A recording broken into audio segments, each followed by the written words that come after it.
नमस्कार विद्यार्थियों, आज का हमारा विषय है काव्य प्रयोजन। काव्य प्रयोजन का क्या अर्थ है?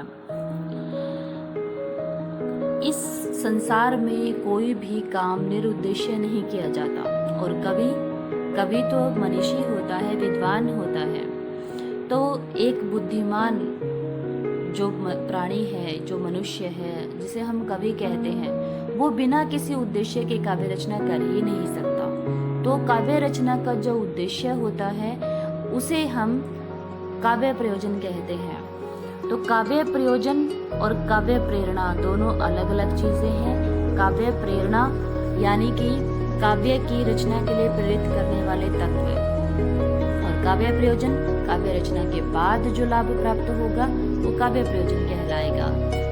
तो इसी तरह जैसे हमने पहले काव्य हेतु देखे, तो काव्य रचना के जो साधन है या कारण है उनको काव्य हेतु कहा जाता है। काव्य प्रयोजन कोई भी रचना हो चुकी है, उसके बाद क्या रिजल्ट, क्या आउटपुट मिलने वाला है, क्या क्या कवि और पाठक दोनों को क्या लाभ होने वाला है उससे, तो वो काव्य प्रयोजन कहलाता है। यानी कि कोई भी कवि की रचना का उद्देश्य क्या है, या पाठक जो है उसको पढ़ रहा है तो उसके पढ़ने का उद्देश्य क्या है, उसके बाद उन दोनों को क्या मिलने वाला है, वही काव्य प्रयोजन है। कवि काव्य रचना क्यों करता है, समाज को क्या देता है, पाठक उसे क्यों पढ़ता है, इन प्रश्नों का उत्तर ही काव्य प्रयोजन कहलाएगा। तो सबसे पहले हम संस्कृत के आचार्यों से शुरू करते हैं, क्योंकि संस्कृत के आचार्यों ने शुरू से ही काव्य शास्त्र में काव्य के सभी तत्वों पर विचार किया है, और यहाँ पर काव्य प्रयोजन के संबंध में भी उन्होंने अपने अपने मत दिए हैं। लेकिन ज़्यादातर मतों में समानता ही पाई जाती है, कुछ नवीनता का उसमें अभाव है, या तो पहले के जो आचार्यों ने जो मत दिए हैं उन्हीं का ही अनुकरण करते हुए उन्हीं को ही थोड़ा सा जो सुधार के साथ उन्होंने थोड़ा सा कुछ और उसमें जोड़ करके उनको व्यक्त कर दिया है। तो सबसे पहले हम आचार्य भरत मुनि, जैसे कि सबसे पहले हम रखते ही हैं इनके विचारों को। भरत मुनि ने नाट्य शास्त्र में विवेचना की है नाट्य प्रयोजनों की, लेकिन क्योंकि हम जानते हैं कि नाट्य शास्त्र में उन्होंने काव्य के, यानी कि पहले नाटक जो थे वो काव्य यानी कि पद्य के रूप में ही लिखे जाते थे, तो उन्होंने नाटक के जो विशेषताओं का विवेचन किया है, उन पर जो विचार किया है, तो वो उन्होंने काव्य की ही विशेषताओं पर विचार किया है। तो यहाँ पर नाट्य शास्त्र में जो उन्होंने नाटक के प्रयोजनों पर विचार किया है, तो वो वास्तव में काव्य के ही प्रयोजन हैं। तो उसी दृष्टि से हम विचार करेंगे।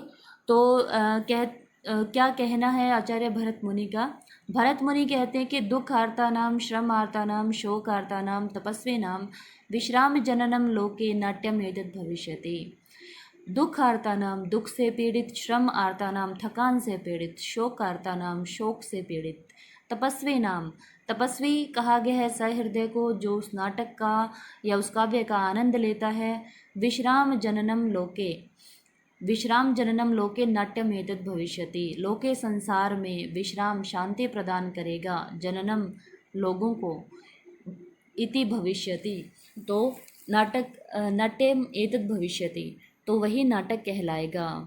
यानी कि नाटक का काम होगा दुख, थकान और शोक से पीड़ित लोगों को शांति प्रदान करना, आनंद प्रदान करना। तो यहाँ पर पाठक के को जो आउटपुट मिलेगा, तो पाठक के नज़रिए से यहाँ पर विचार किया गया है कि काव्य का प्रयोजन क्या है, लोग काव्य का आनंद क्यों लेते हैं, क्यों लेना चाहते हैं। इसके अलावा उन्होंने एक अन्य स्थान पर कहा है कवि की दृष्टि से कवि को क्या लाभ होता है इसमें? धर्मयम यशसम आयुष्यम हितम बुद्धि विवर्धनम लोक उपदेश जननम नाट्यम एतद् भविष्यति। तो नाटक जो होगा कवि के लिए धर्म, यश, आयु वृद्धि करने वाला होगा, बुद्धि विवर्धनम बुद्धिवर्धन करने वाला होगा, लोक उपदेश करने वाला होगा। तो यहाँ पाठक और जो हमारा कवि है दोनों के लिए ही यहाँ पर मिक्स जो हैं दिए गए हैं। यहाँ पर उनके लिए क्या क्या लाभ होंगे, तो धर्म, यश, आयु वृद्धि, कल्याण बुद्धि बढ़ाने वाला और लोक उपदेश करने वाला होगा। हम सभी जानते हैं कि आज तक जितनी भी रचनाएं हुई हैं उनके रचनाकार महान कवि जो हैं वो अमर हो गए हैं, चाहे वह कबीरदास हों, सूरदास हों, तुलसीदास हों, रहीम हो, रसखान हो, आधुनिक जो अन्य कवि हैं बहुत सारे जो कवि हैं वो भी आज इतिहास के पन्नों में अमर हो गए हैं, सिर्फ जो काव्य रचना की है उसके कारण। तो एक कवि के लिए उसको अमरता देने वाला होता है, कल्याण करने वाला होता है, लोगों का कल्याण करने वाला होता है, बुद्धि को बढ़ाने वाला होता है और लोगों को नीति और व्यवहार सिखाने वाला होता है काव्य।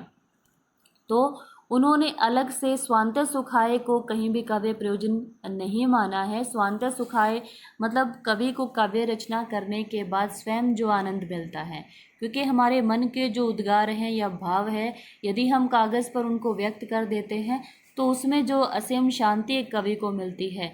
और कवि सिर्फ अपनी भावनाओं को ही कागज़ पर व्यक्त नहीं करता, वो जब भी अपनी भावनाओं को कागज़ पर लिख रहा होता है तो उसके सामने दर्शक या पाठक या श्रोता भी बैठे होते हैं, तो वो उनकी भी भावनाओं का ध्यान रखता है। तो अपनी भावनाओं को उनकी भावनाओं में मिलाकर एक कवि जो है देश काल समय की सीमा से ऊपर उठ करके काव्य रचना करता है, जिससे उसे अपने स्वयं को असीम शांति मिलती है। जिसको स्वान्त सुखाए कहा गया है उसी को ब्रह्मानंद सहोदर भी कहा गया है।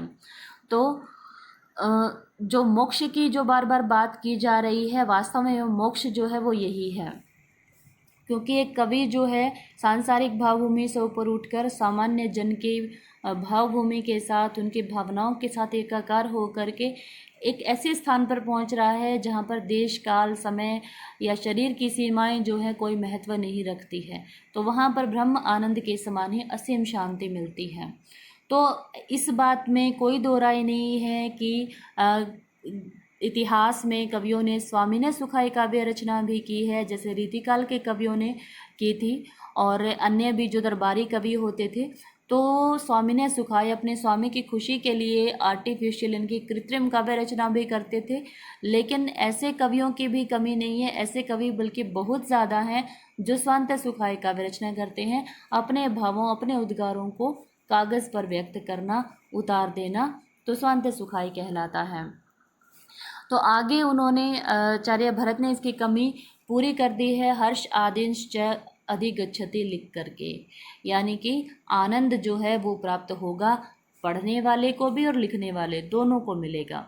तो भरत मुनि ने लोकहित यश दीर्घ आयु धर्म अर्थ काम मोक्ष आदि को, दीर्घ आयु कहने से शायद उनका मतलब यही होगा कि हमारे अंदर जो भावनाएं जो हम किसी से व्यक्त नहीं कर पाते हैं वो हम कागज़ पर उतार देते हैं, तो उससे क्या होता है कि मन के अंदर के जितने भी जो दबे हुए भावनाएं हैं वो बाहर निकल जाती है। वो अच्छी भी हो सकती हैं, वो कुंठित भी हो सकती हैं, बुरी भी हो सकती हैं, तो वो किसी भी तरह अन्य रूप में व्यक्त निकल करके बाहर और कागज़ पर व्यक्त होती है, और श्रोता या पाठक उनको सुन करके पढ़ करके अपनी उनके अंदर जो दबी हुई भावनाएं हैं उनका भी शमन होता है उनको पढ़ करके, तो उससे उनको स्वास्थ्य और दीर्घायु की प्राप्ति होती है। या फिर अन्य जो रचनाएं हैं जैसे जो मन को शांति प्रदान करने वाली है, धर्म से संबंधित रचनाएं हैं या जो तत्व से नीति से संबंधित रचनाएं हैं जिनको पढ़कर मन में असीम शांति मिलती है, हमें चिंताओं और तनावों से मुक्ति मिलती है, उससे भी दीर्घायु की प्राप्ति होती है, स्वास्थ्य की प्राप्ति होती है। तो शायद इसीलिए उन्होंने दीर्घायु यहाँ पर जो शब्द है वो इस्तेमाल किया होगा। तो आचार्य भामे क्या कहते हैं, भामे की जो कृति है वो काव्य अलंकार है और ये अलंकारवादी आचार्य हैं, और ये क्या कहते हैं काव्य प्रयोजन के संबंध में, ये कहते हैं कि धर्म अर्थ काम मोक्षेषु, धर्म अर्थ काम और मोक्ष चारों की प्राप्ति होते हुए उन्होंने दिखाया है, बताया है। तो हम सभी जानते हैं कि धर्म के ऊपर हम काफ़ी चर्चा कर चुके हैं कि धर्म की प्राप्ति कैसे होती है, और अर्थ की प्राप्ति, क्योंकि हमें पता है कि कभी भी एक जो है सामाजिक प्राणी है उसकी भी स्वयं की भी आवश्यकताएं होती हैं, तो वो अपनी कलाओं के माध्यम से जो है कुछ अर्थ, कुछ कमाना, कुछ आजीविका भी वो चलाता है। और पहले तो दरबारी कवि होते थे, कवि अपॉइंट किए जाते थे, उनके लिए अलग से जो सैलरी वगैरह रहती थी, या बाद में जो काव्य रचनाएं वो करते थे बहुत अच्छी अगर होती थी तो उस पर उनको पारितोषिक वगैरह भी मिलते रहते थे समय समय पर। जैसे बिहारी को हर एक दोहे के लिए एक अशर्फी मिलती थी, तो उसको भी अपनी आजीविका चलाने के लिए धन की आवश्यकता है, तो वो अपनी कला का जो है थोड़ा सा इस्तेमाल धन कमाने के लिए भी वो करता है। और काम, उसकी कामनाएं इच्छाएं जो हैं वो भी पूर्ण होती हैं, यानी कि जो काव्य रचना करेगा उसको अपनी इच्छाओं का शमन या शांति का जो अवसर है वो प्राप्त होगा, और पाठक को भी उसमें असीम शांति की प्राप्ति होगी। और वैचक्षणम कलासु च क्रोतिम कीर्तिम प्रीतिम च साधु काव्य निबंध। साधु काव्य जो सत काव्य है उसको करने से, उसको सुनने पढ़ने से और लिखने से पाठक और श्रोता दोनों को ही, पाठक और जो कवि है दोनों को ही ये सब जो लाभ हैं वो प्राप्त होंगे। कवि को कीर्ति मिलेगी, प्रीति मिलेगी, और धर्म, अर्थ, काम और मोक्ष, इन चारों की स्थापना वो करेगा। और सहृदय को भी इन सभी जो विशेषताएं हैं, ये सभी जो लाभ हैं वो उसे भी मिलेंगे, क्योंकि मोक्ष की जो हमने बात की वो सहृदय और कवि दोनों के लिए एक समान ही होगा। ठीक है, तो अर्थ जो है वो कवि के उसमें होगा, लेकिन जो अन्य जो है वो उससे पाठक भी लाभान्वित होंगे। तो यहाँ पर पाठक यानी कि श्रोता और कवि दोनों को ध्यान में रख करके उन्होंने ये जो परिभाषा है दोनों को के लिए उन्होंने दी है। आचार्य दंडी क्या कहते हैं? आचार्य दंडी ने अपने ग्रंथ काव्य आदर्श में प्रत्यक्ष रूप से काव्य प्रयोजनों पर चर्चा नहीं की है, परंतु उन्होंने वाणी के लिए जो प्रयोजन बताए हैं उन्हें ही हम काव्य प्रयोजन के रूप में स्वीकार करते हैं। और वाणी का विवेचन करते हुए शब्द अथवा काव्य को तीनों लोकों को ज्ञान रूपी प्रकाश देने वाला, कवि व राजा के यश को स्थायित्व दान करने वाला उन्होंने बताया है। शब्द और अर्थ पर जो उन्होंने विचार किया है उनमें उन्होंने शब्द यानी कि हम यहाँ काव्य शब्द से अर्थ लेते हैं, काव्य को तीनों लोकों में ज्ञान रूपी प्रकाश देने वाला, कवि व राजा दोनों के, क्योंकि पहले दरबारी कवि होते थे तो राजा की कीर्ति और यश का गुणगान जो है वो करते थे उनको, तो उनको यश दोनों का ही नाम अमर उसमें होता था।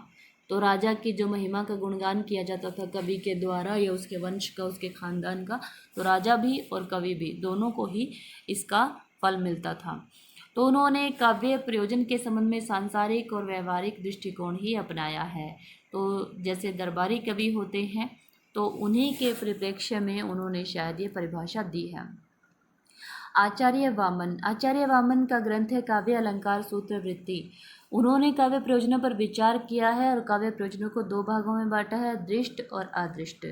दृष्ट प्रयोजन जो दिखाई देते हैं उनमें आनंद और प्रीति की प्राप्ति, और अदृष्ट प्रयोजन जो दिखाई नहीं देते हैं कीर्ति और यश प्राप्ति को स्वीकार किया है। यानी कि उस समय पाठक जो कवि है काव्य रचना करता है उसे भी आनंद प्राप्त हो रहा है, प्रीति दर्शकों का प्रेम प्राप्त हो रहा है, और जो दर्शक या श्रोता उस काव्य का आनंद ले रहे हैं या पाठक जो है वो उस काव्य का आनंद ले रहा है तो उसको आनंद की प्राप्ति हो रही है उसको पढ़ करके।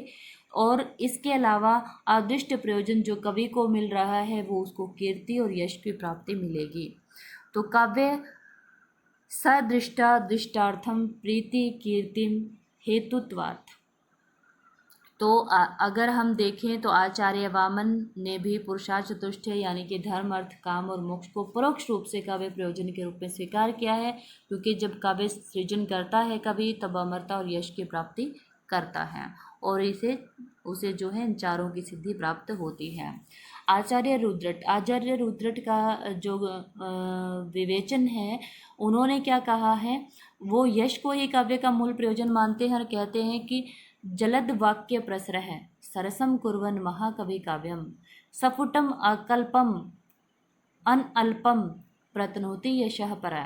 तो यश को ही मुख्य रूप से उन्होंने माना है। वो मानते हैं कि दुनिया में जितने भी कठोर वाक्य हैं उनको सरस बनाकर कवि व्यक्त करता है, यानी कि सरस बनाता है, अलंकारों से सरस बनाता है, वो दोष रहित करके गुण सहित जो उसकी रचना होती है उससे, और वो निर्मल रचना का सृष्टा जो महाकवि है वो सरस काव्य की रचना करके युगों युगों तक अकल्पम युगों युगों तक प्रतनोति यशः परः यश का विस्तार करता है, यश का जो आस्वादन है वो करता है।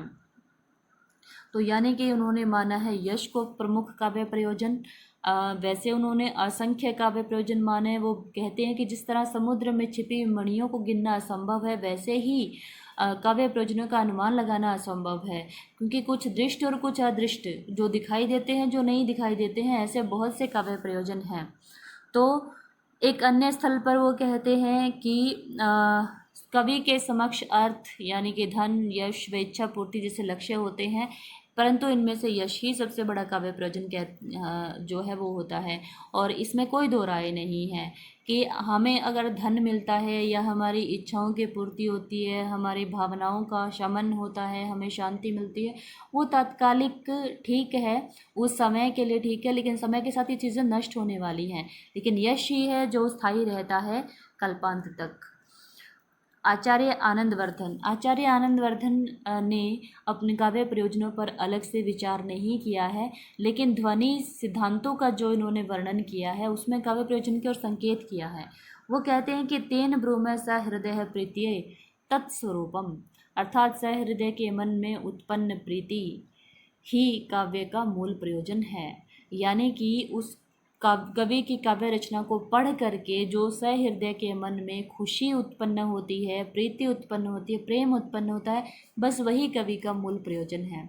दूसरे शब्दों में कहा जा सकता है कि आनंदवर्धन ने सहृदय का मनोरंजन करना ही काव्य का मूल प्रयोजन माना है, और यह मनोरंजन का आनंद काव्य के शरीर सौंदर्य, शब्द विन्यास और पद विन्यास से उत्पन्न नहीं होता, बल्कि यह उसमें निहित नाद सौंदर्य के प्रति मन की स्वाभाविक प्रक्रिया है।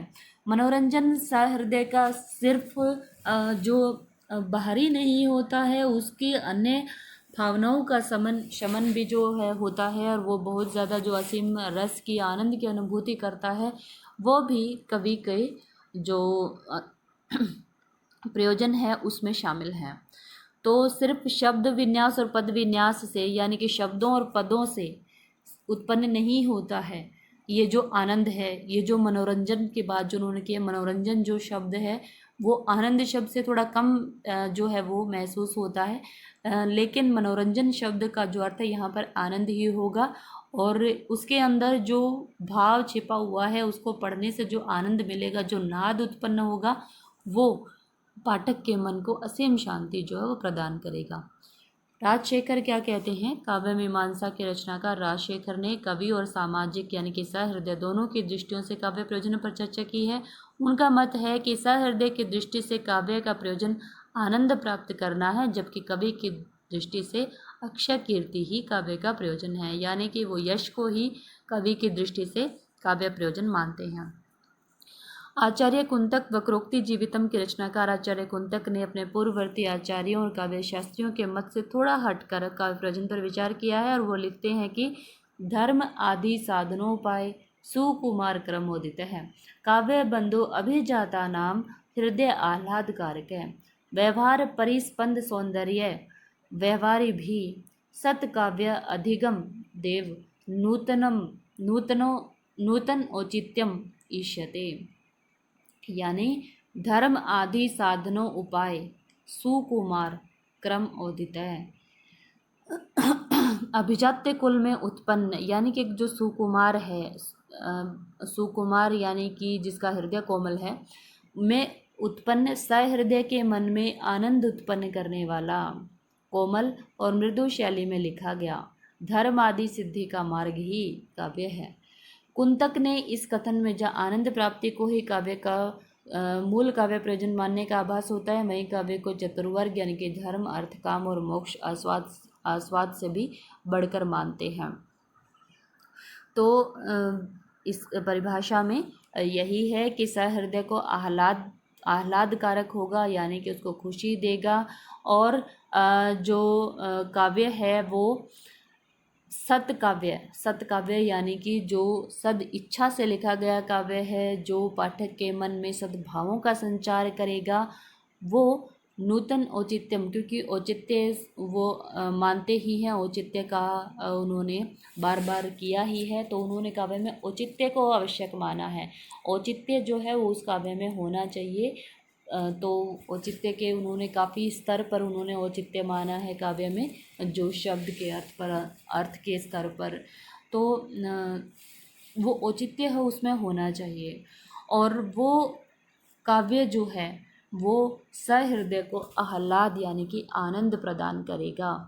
और तो यहाँ पर हम कह सकते हैं कि उन्होंने आह्लाद प्रदान करना या आनंद प्रदान करना ही मुख्य काव्य प्रयोजन माना है। और आगे उन्होंने चतुर्वर्ग फल यानी कि धर्म अर्थ काम मोक्ष के आस्वाद से भी बढ़कर माना है काव्य को। वो कहते हैं कि चतुर्वर्ग फलास्वाद अपि अतिक्रम्य तद्विताम, यानी कि काव्य जो है चतुर्वर्ग का धर्म अर्थ काम और मोक्ष के जो फल हैं ये उनके आस्वाद से का भी अतिक्रमण कर देता है, यानी कि उनसे भी बढ़कर है काव्य का आनंद।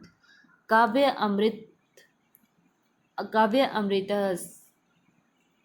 अमृत रस एन अंतः चमत्कारो विद्यन्ते। काव्य रूपी अमृत का रस उस काव्य को समझने वालों के अंतःकरण में स्थित चतुर्वर्ग धर्म अर्थ या काम या मोक्ष से बढ़कर है। काव्य अमृत रस एन अंत चमत्कारो, अंतःकरण में चमत्कार उत्पन्न करता है। काव्य का अमृत जो रस से युक्त है वो चतुर्वर्ग के स्वाद से भी बढ़कर है। तो स्पष्ट है कि आचार्य कुंतक ने सहृदय की दृष्टि से काव्य प्रयोजन पर विचार करते हुए परम आनंद की प्राप्ति को ही काव्य का प्रयोजन माना है। लेकिन ये जो परम आनंद है वो सिर्फ सहृदय को नहीं, काव्य के रचनाकार को भी मिलता है। तो ये दोनों की दृष्टि से ही जो है लाभकारी है।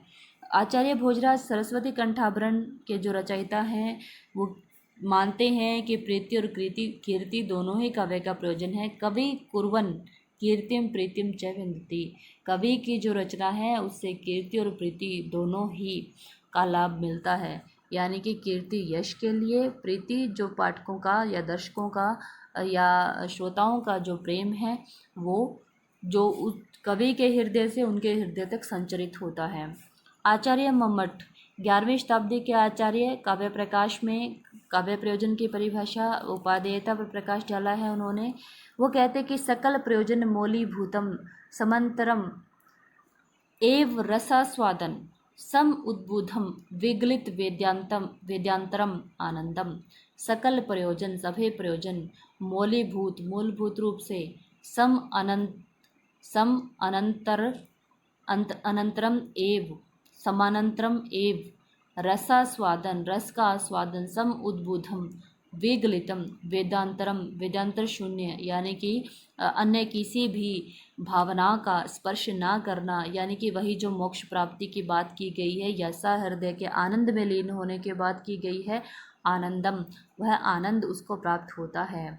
अर्थात संसार के सभी प्रयोजनों में जो मुख्य है काव्य प्रयोजन, जो तुरंत ही रस का आस्वाद चखकर आनंद का अनुभव करता है, उस आनंद के सामने शेष ज्ञात वस्तुओं का ज्ञान भी तिरोहित हो जाता है।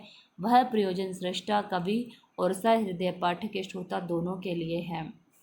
तो आचार्य मम्मट की जो परिभाषा है उसमें उन्होंने काव्य के 6 प्रयोजनों का उल्लेख किया है और वो प्रयोजन काफ़ी इम्पोर्टेंट है।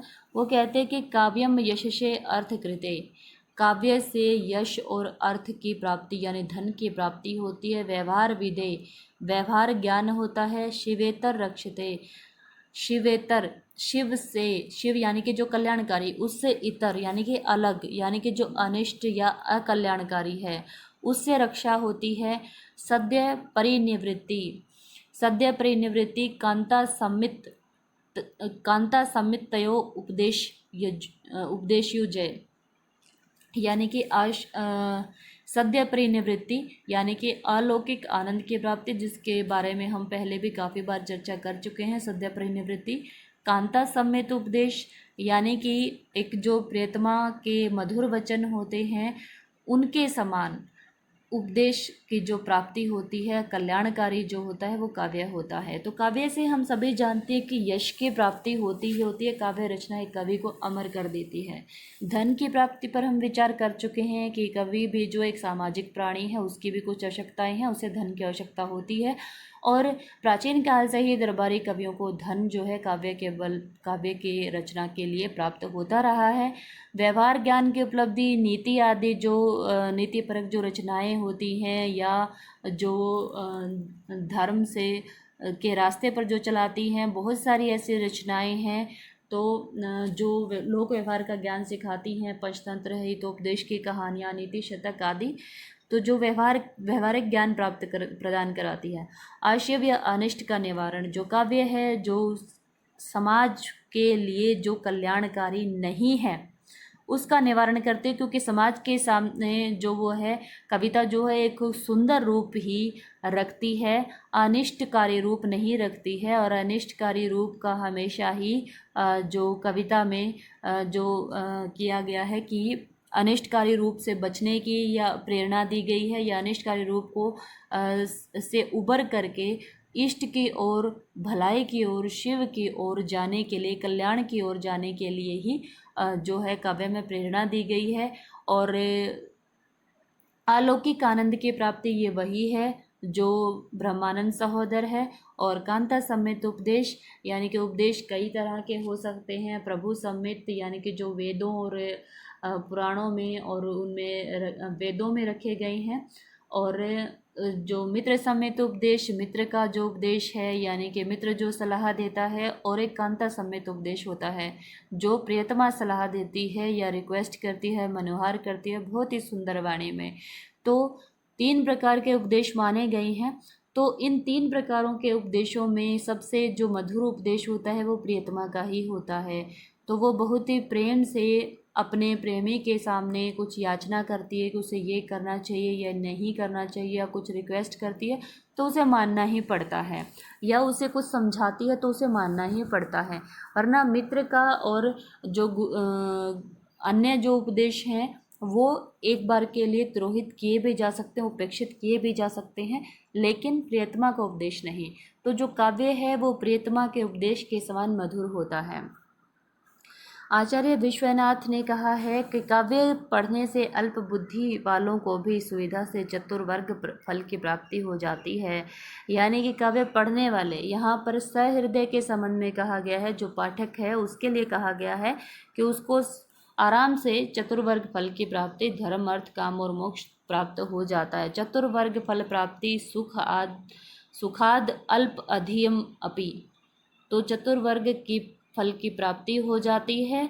सुख आदि अल्प धी, बहुत कम बुद्धि वाले को भी ये सारे फल प्राप्त हो जाते हैं, क्योंकि काव्य के पठन पाठन से, और जब वो लेखन में प्रवृत्त होगा उसकी प्रैक्टिस यानी कि जो अभ्यास का हमने बात की थी, तो उनको पढ़ करके अभ्यास करके अल्प बुद्धि वाला भी इनको जो है काव्य के से जो लाभ हैं उनको ले सकता है।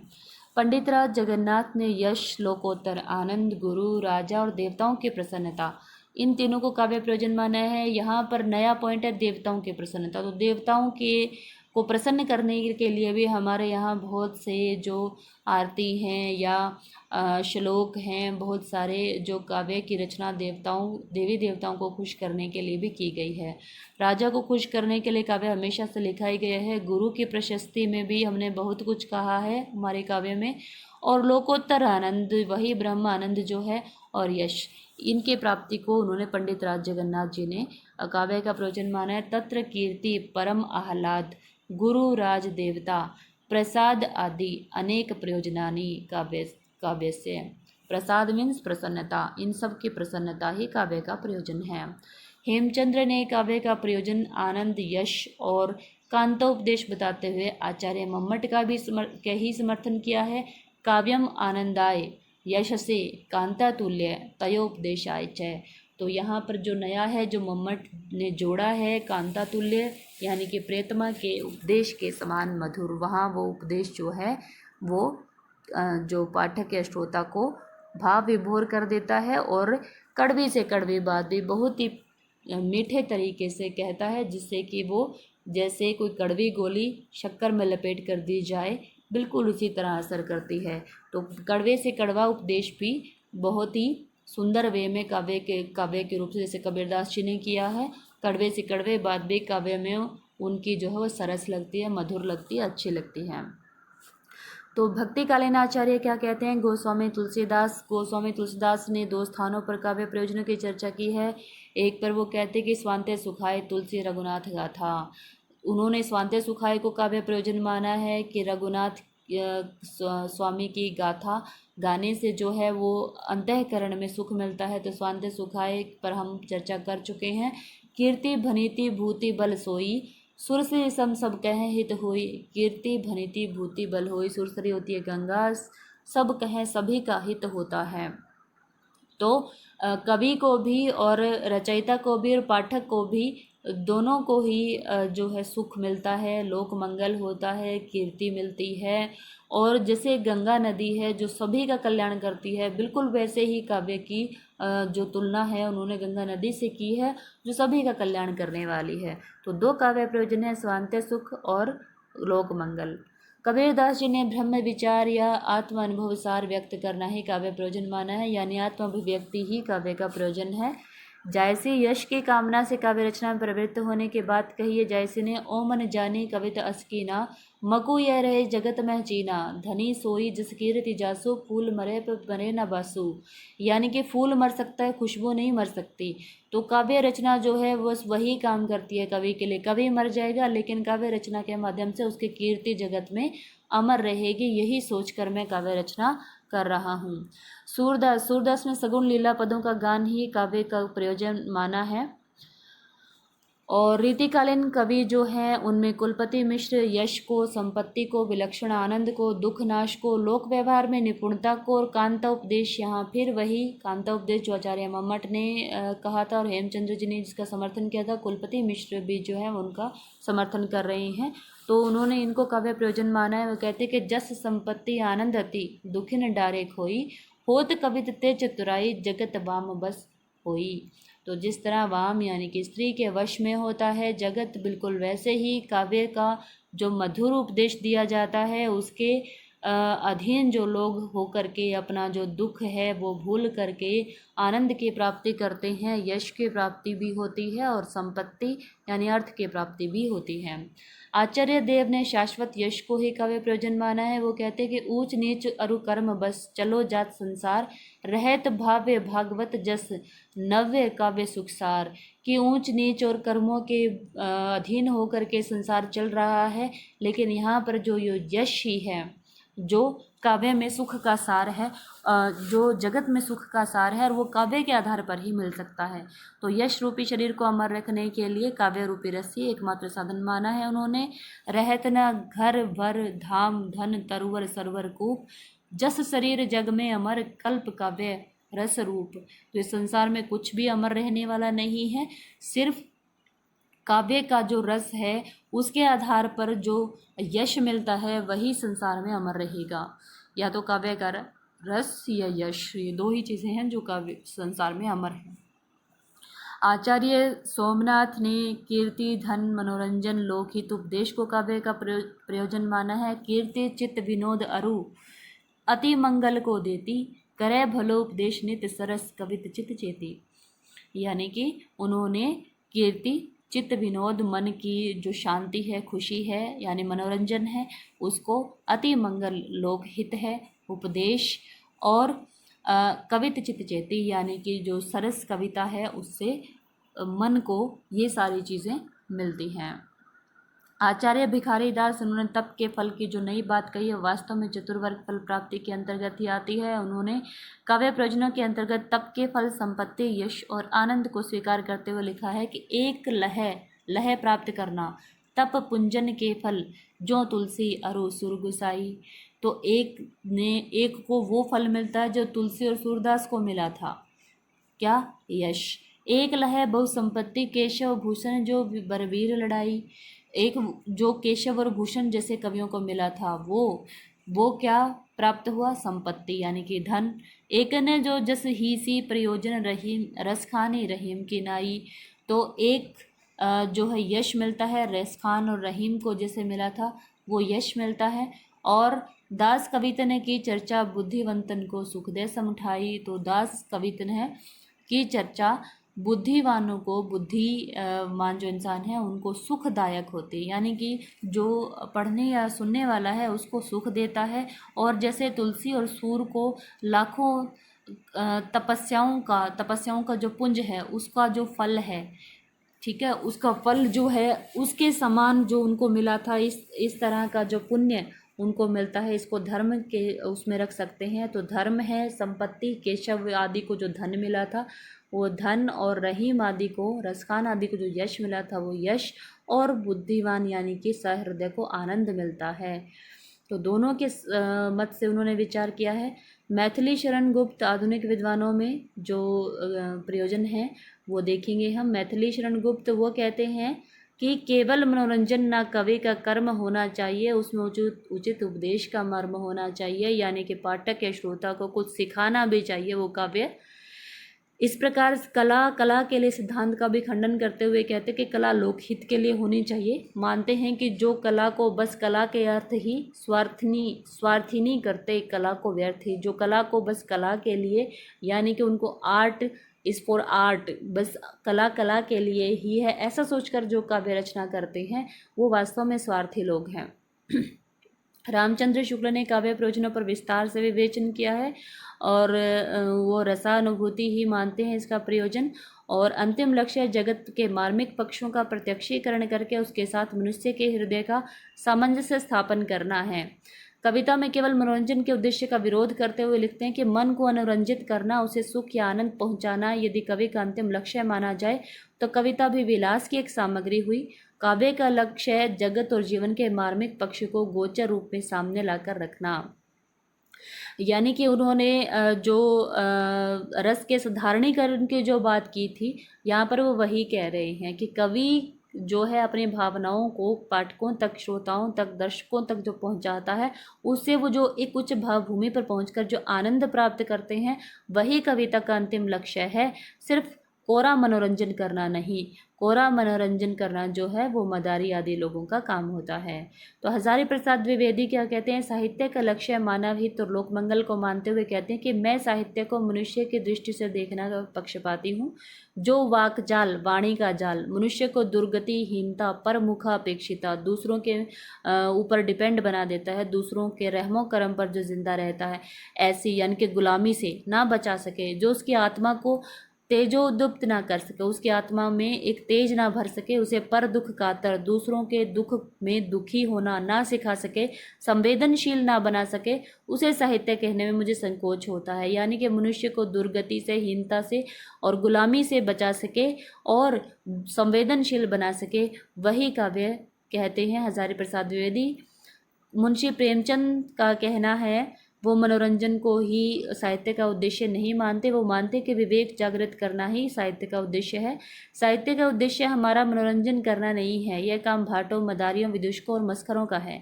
साहित्य का पद इससे बहुत ऊंचा है, साहित्यकार का पद इनसे बहुत ऊंचा है। यह हमारे विवेक को जागृत करता है, हमारी आत्मा को तेजोदीप्त बनाता है। भारतेंदु हरिश्चंद्र ने आनंद की अनुभूति और लोकहित की भावना को काव्य प्रयोजन माना। महावीर प्रसाद द्विवेदी ने ज्ञान का विस्तार और आनंद की अनुभूति, अयोध्या सिंह उपाध्याय हरिअयोध्या ने आनंद अनुभूति, और जयशंकर प्रसाद ने मनोरंजन यानी कि वही जो जन सामान्य को खुशी देना, उनके हृदय को खुशी देना और शिक्षा को काव्य का प्रयोजन माना है। सुमित्रानंदन पंत ने स्वांतः सुखाय और लोकहिताय को, महादेवी वर्मा मानव हृदय में समाज के प्रति विश्वास उत्पन्न करने को ही काव्य प्रयोजन मानती हैं। श्याम सुंदर दास ने कहा है कि साहित्य हमारी उस रुचि को तृप्त करने में समर्थ होना चाहिए जिसको हम अपने या दूसरों के सामने प्रकट करने में लज्जित ना हो, यानी कि हमारे भाव जो हैं वो उच्च कोटि के होने चाहिए, हृदय में अलौकिक आनंद और चमत्कार की जो सृष्टि करें। बाबू गुलाब राय ने आत्म प्रेम या आत्म विस्तार के रूप को आत्माभिव्यक्ति का प्रयोजन माना है।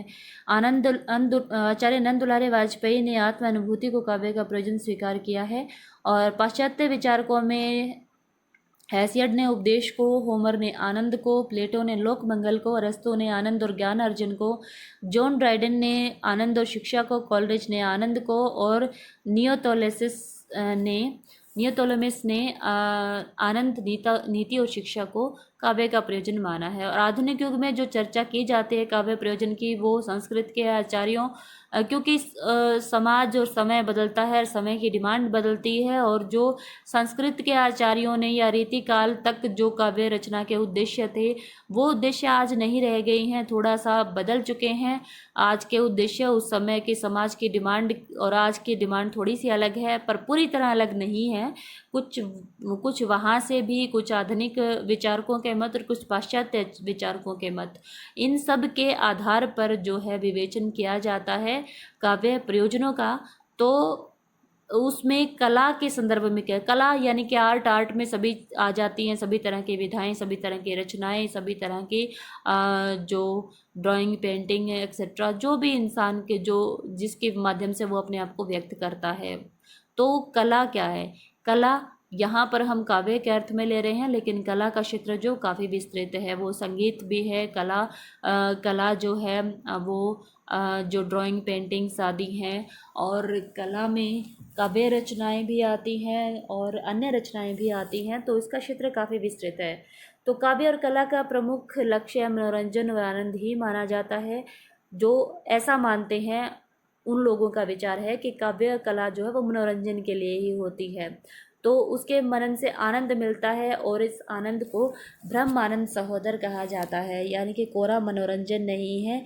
ब्रह्मानंद सहोदर वही उच्च भाग भूमि पर पहुंचा देना, वही जो मोक्ष की बात बार बार कवियों ने की थी।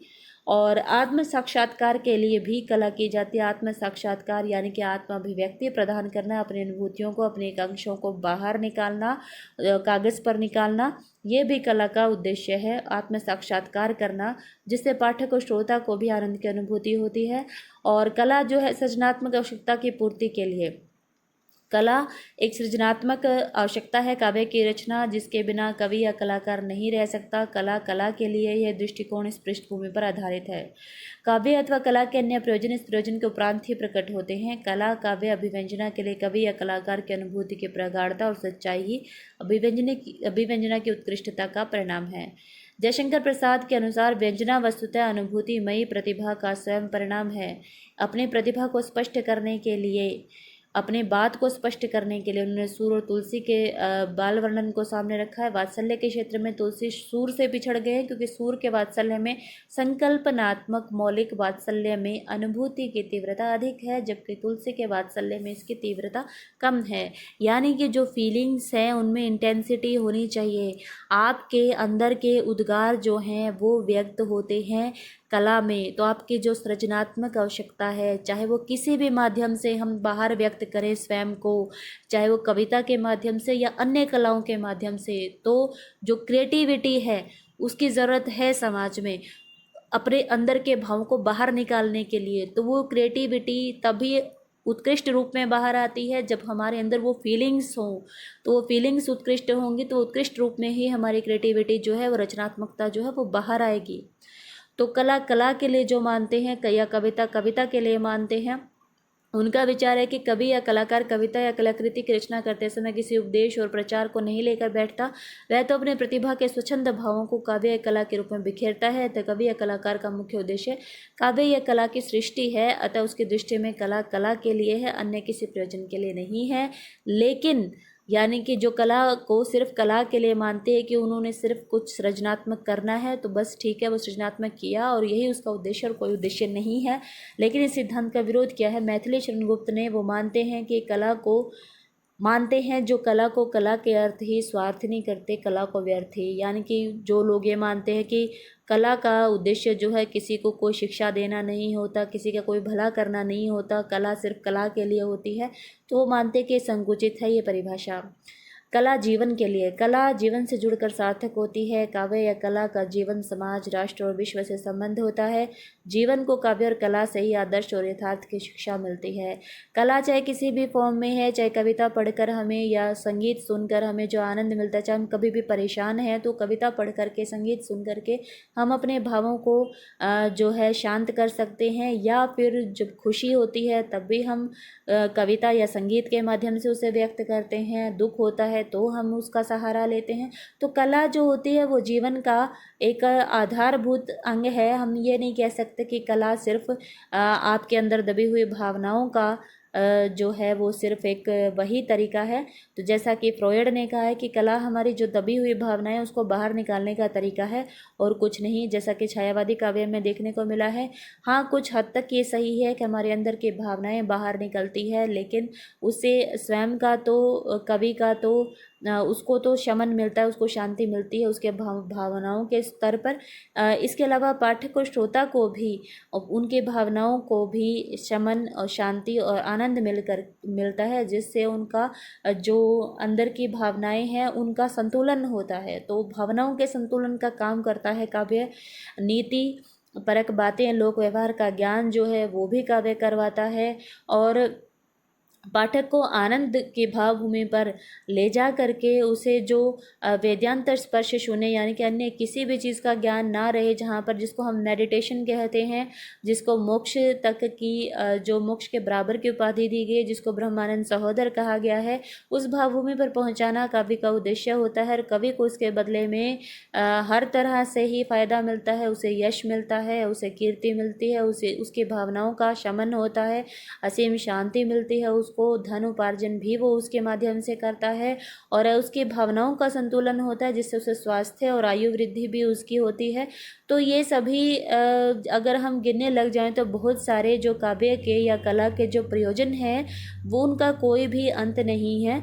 तो अभी तक जो आचार्यों ने, जिन्होंने इस पर जो अपने विचार व्यक्त किए हैं, अपने अपने विचार व्यक्त किए हैं, तो उन सभी के आधार पर निष्कर्ष यही निकलता है, जो कवि और काव्य दोनों को ही जो इसके जो प्रयोजन है, इससे का जो उद्देश्य है, इनसे जो लाभ मिलता है वो यही है।